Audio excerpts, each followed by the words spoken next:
సఫల Ekadashi December 15 సోమవారం మార్గశిర మాసం బహుళపక్షం సఫల ఏకాదశి.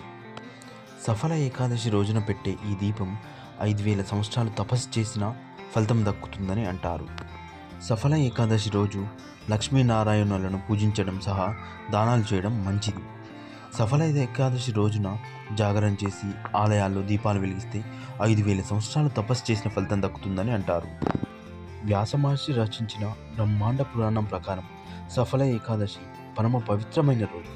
ఈ రోజున శ్రీ మహావిష్ణువును లక్ష్మీ సమేతంగా పూజిస్తారు.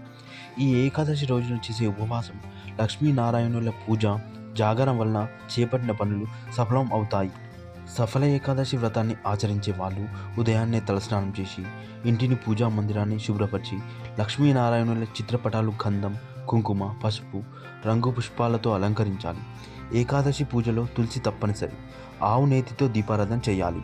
లక్ష్మీనారాయణులకు శాస్త్రోక్తంగా షాడోషోపచార పూజలు చేయాలి. అటుపండ్లు, కొబ్బరికాయ, చక్కెర పొంగిని నైవేద్యంగా స్వామికి సమర్పించాలి. అనంతరం శ్రీహరి ఏకాదశి కథని విష్ణు సహస్రనామ పారాయణం చేయాలి. చివరిగా హారతి. ఈ రోజంతా ఉపవాసం ఉండి విష్ణునామ సంకీర్తనతో జాగరణ చేయాలి.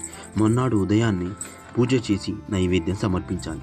మరుసటి రోజైన ద్వాదశి రోజు సద్బ్రాహ్మణులను భోజనం పెట్టి దక్షిణ తాంబూలాదులతో సత్కరించి నమస్కరించుకోవాలి. అనంతరం భోజనం చేసి ఉపవాసాన్ని విరమిస్తే ఏకాదశి వ్రతం పూర్తయినట్లే అవుతుంది.